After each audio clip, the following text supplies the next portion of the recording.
토트넘이 이제 사우스햄튼을 상대로 3대1 승리를 거뒀는데 사우스햄튼은 이제 오늘 경기의 패배로 강등이 조기 확정됐고요. 7경기 남겨둔 상태에서 강등이 확정이 됐어요. 근데 오늘 경기 보면 사우스햄튼이 일단은 의욕이 매우 없는 상태고 토트넘에 대한 대비도 거의 안 된 상태에서 나왔습니다. 그러다 보니까 이제 오늘 많이 나왔던 장면이 토트넘이 잘하는 것들 있죠. 그러니까 뭐 스펜스라던가 포로가 특히나 이제 스펜스가 좀 가운데로 들어왔을 때 수비가 중앙으로 약간 쏠리게 되는데 그러니까 기본적으로 이게 토트넘을 상대할 때 오늘 사우스햄튼이 4명의 수비를 썼어요. 사우스햄튼이 이 백4를 쓰기도 하지만 5도 많이 쓰는 팀이에요. 그래서 5명의 수비 라인을 두면 보통 토트넘이 어려워하잖아요. 아무래도 이런 전술에서 손흥민과 존슨 좌우 측면은 넓게 위치하면서 수비를 끌어내는 것에 집중하죠. 그러면 끌어냈을 때 이 공간이 나니까 이 공간으로 스펜스가 뛴다. 혹은 이제 뭐 반대편에서는 포로가 뛰어간다. 이런 거잖아요. 풀백이 더 이제 뛰어가는 이런 전술인데 이것을 대비해서 보통 약팀들은 토트넘을 상대할 때 백5를 쓰죠. 그래서 이제 완전히 요 내려 앉아서 토트넘이 못하게 요 공간을 못 쓰게 손흥민에게 끌려가도 가운데의 수비 공간을 누군가는 지키고 서 있는 이런 형태가 되면 되게 어려워하거든요, 토트넘이. 그런데 사우스햄튼은 오늘 왜 그랬는지 모르겠지만 토트넘을 만날 때마다 지난 전반기에도 그랬었는데 백5에서 본인들이 잘 하지 못하는 백4로 경기를 나와요. 그러다 보니까 손흥민에게 끌려나가는 순간 스펜스 혹은 메디슨 혹은 뭐 벤탄쿠르 어쩔 때는 뭐 베리발까지 이 공간으로 뛰어들어가는 패턴을 토트넘이 많이 썼습니다. 손흥민에게 패스가 넘어가고 손흥민이 이 안쪽 공간으로 볼을 투입하는 이런 장면인 거죠. 그리고 이제 오늘 경기에서 확실히 이 스펜스가 손흥민과 잘 맞는다는 것도 보여줬어요. 그러니까 이제 그 단순히 뛰어들어가는 게 아니라 스펜스가 뒤로 돌아뛰면서 오히려 수비를 손흥민을 바라보다가 측면으로도 돌아뛰면서 측면으로 시선을 분산시켜주는 역할도 하고요. 그러면 이제 오히려 수비가 손흥민과 스펜스를 둘 다 막다가 메디슨의 침투를 놓치거나 요런 이제 변수를 만들어주는 거죠. 그리고 이제 아무래도 이제 스펜스가 이렇게 뒤에서 올라오니까 오늘 스펜스를 막아줘야 되는 선수가 사우스햄튼의 오른쪽 측면 공격수예요. 요 선수가 이제 디블링, 요즘에 토트넘이 겨울이적 시장에 디블링을 노린다는 얘기도 나왔었던 그 선수거든요. 측면 공격수. 많은 피컬들이 노리는 유망주죠. 근데 디블링이 오늘 스펜스를 못 따라갔어요. 그래서 여기서 이제 손흥민이 끌어내고 스펜스가 침투하는 이 과정에서 디블링이 못 따라가니까 스펜스가 마음껏 공간으로 뛰어들어가는 장면이 나왔습니다. 그래서 오늘도 우리가 자주 보는 손흥민 시작해서 침투에 들어가는 메디슨 혹은 뭐 스펜스 이런 과정이 경기 내내 나왔어요. 이 장면 보면 손흥민 선수가 가장 측면에 있고요. 측면에서 볼을 가지고 있습니다. 그리고 손흥민이 볼을 잡을 때 상대 수비가 손흥민 때문에 끌려 나가는데 끌려 나가는 순간 요 라인 사이로 순간적으로 스펜스가 뛰어들어가고요. 스펜스 그리고 중앙에 있었던 벤탄쿠르까지 뛰어갑니다. 요 공간으로 손흥민이 패스를 찔러주면서 측면 공간을 무너뜨리고 있어요. 그래서 손흥민의 패스가 들어가면서 이 측면 공간에 벤탄쿠르가 볼을 잡는 장면을 볼 수가 있죠. 다른 장면 보면 이 장면은 손흥민이 이제 볼을 잡고 있을 때 이번엔 스펜스가 가운데가 아니라 측면으로 돌아뜁니다. 이런 게 이제 스펜스가 좋아요. 스펜스가 가만히 그냥 가운데로만 가는 게 아니라 측면으로도 움직여준다는 거. 그래서 스펜스 때문에 수비가 끌려나가고 손흥민 때문에 수비가 또 끌려나가고 그리고 메디슨도 약간 뒤로 빠지면서 메디슨 때문에 또 수비가 또 끌려나가요. 그래서 여기에 공간이 생기죠. 이때 베리발이 약간 뒤에 쳐져 있다가 요 공간으로 뜁니다. 그래서 손흥민이 또다시 손흥민의 기점이 되면서 들어가는 베리발에게 스루 패스. 그러면서 베리발이 요 라인 사이로 들어가서 좋은 패스를 받는 모습이 나오죠. 요 스루 패스. 그래서 이제 베리발 쪽에서 여기서 이제 크로스가 올라오게 되는 이런 장면이거든요. 그러니까 이게 보통 이제 토트넘이 오늘 경기도 존슨이 있는 오른쪽보다 손흥민이 있는 왼쪽에서 훨씬 더 공격이 많이 만들어진다라는 걸 볼 수 있는 경기였습니다. 특히나 이제 아까 말씀드렸던 요 스펜스와의 관계. 스펜스가 가운데로 들어왔다가 중앙으로 뛰어가면 손흥민이 측면에서 수비를 끌어당길 때 완전히 공간이 열리면 이 공간으로 손흥민의 패스. 그러면서 여기가 이제 무너지는 이런 거죠. 그래서 이제 오늘 득점 나올 때도 보면 결국에 왼쪽이에요. 메디슨이 뒤에서 올라오는 볼을 잡아서 손흥민에게 줍니다. 그리고 손흥민이 일단은 여기서 볼을 잡는데 여기서 보시면 사우스햄튼이 4명의 수비잖아요. 이렇게. 그러다 보니까 손흥민에게 끌려나가면 공간이 비게 돼요. 아무래도 좀 수비가 부족하거든요. 사우스햄튼이 약팀이니까. 근데 그 순간 뒤에 있었던 스펜스가 손흥민을 도와주기 위해 올라옵니다. 요게 이제 타이밍이 좋았죠. 그래서 손흥민이 볼을 몰고 갈 때 여기서 1대1 상황인데 스펜스가 뒤에서 빨리 올라와 주니까 순간적으로 1대2 상황이 돼요. 그리고 스펜스가 올라오는 이 과정에서 디블링, 그러니까 사우스햄튼의 측면 공격수가 스펜스를 따라가야 되는데 못 따라갔어요. 그러다 보니까 여기서 이제 2대1 상황이 돼서 손흥민 선수가 뛰어들어가는 스펜스에게 패스를 건네주죠. 이렇게 여기가 무너집니다. 2대1 상황이죠. 그러니까 이렇게 이제 스펜스가 왼쪽에 나왔을 때 스펜스와의 뭔가 호흡도 괜찮고 뭔가 이제 패스를 주고받는 움직임도 굉장히 좋다. 그래서 여기서 스펜스, 그리고 스펜스가 볼을 잡을 때 오른쪽에 있는 존슨이 이제 가운데로 뜁니다. 이런 장면 많이 봤죠? 그래서 스펜스가 이제 여기서 크로스를 올리는데 이때 존슨이 바깥에서 안쪽으로 들어오고요. 그 순간 솔랑키가 뜁니다. 그러면서 수비를 뒤로 물러나게 만들고 요 앞 공간을 만들어주고 컷백, 그리고 여기서 존슨의 득점이 나오는 이런 장면이었어요. 근데 이제 이런 걸 보면 이게 나쁜 게 아니라 손흥민 쪽에서 만들어진 다음에 존슨이 들어와서 득점을 한다. 나쁘지 않거든요. 근데 반대편에서는 이런 게 너무 안 나오는 면이 있어요. 그러니까 이제 오늘 기록을 보면 이게 오늘 토트넘의 히트맵인데 이게 전반전만 났을 때 히트맵이거든요. 손흥민 선수가 후반전에 빨리 빠졌으니까 전반전만 보면 너무 명확하게 스펜스와 그리고 손흥민이 있는 그 왼쪽 공간에서 매우 많은 움직임이 포착이 됩니다.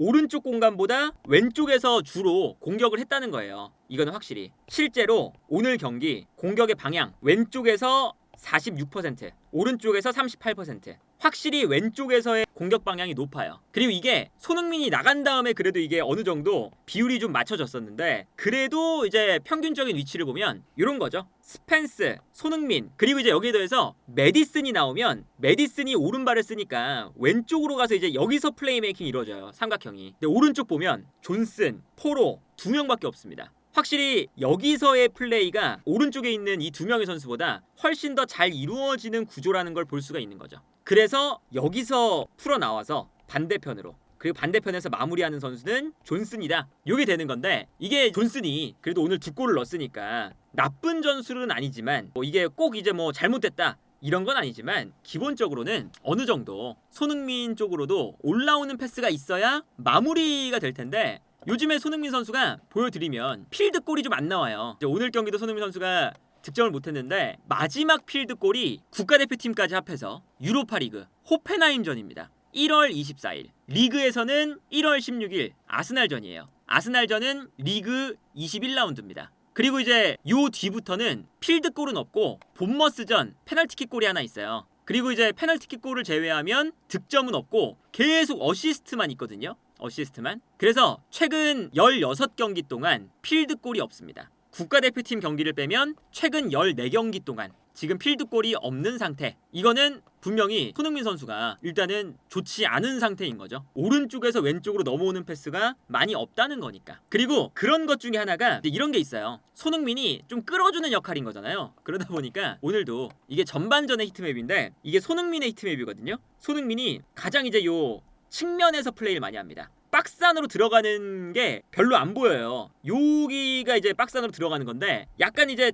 그렇게 많이 안 퍼져 있죠. 여기 그어보면 이런 식이잖아요. 그리고 가장 많이 뛴 건 이 가운데고 요런데 스펜스가 오히려 더 많이 들어갑니다. 스펜스는 박스 안으로 들어간 여기가 이렇게 범위가 좀 커요. 그러니까 스펜스가 오히려 손흥민이 측면을 끌어내면 이때 스펜스가 들어간다는 거죠. 안쪽으로. 그래서 이제 오늘도 보면 토트넘의 공격이 물론 이게 엄청나게 중요한 경기는 아니었지만 손흥민을 시작으로 기점이 돼서 공격을 풀어나가는 건 좋은데 손흥민이 마무리할 수 있는 그런 찬스는 또 잘 안 나오더라. 그런 게 이제 오늘 경기의 좀 문제 중에 하나. 그리고 그렇다고 해서 손흥민이 아예 골을 못 넣을 만한 감각이 없는 건 또 아니거든요. 이게 이제 후반전 장면인데 손흥민 선수가 밑에 좀 내려와서 수비에 가담을 하고 있습니다. 근데 여기서 토트넘이 볼을 끊어내서 메디슨에게 넘어가요. 그리고 메디슨이 볼을 잡을 때 손흥민 선수는 이제 달려가기 시작합니다. 전방으로. 그리고 메디슨이 여기서 돌아서는 순간 손흥민은 빨리 출발을 하고 있고 여기서 이제 메디슨이 아주 센스 있었죠?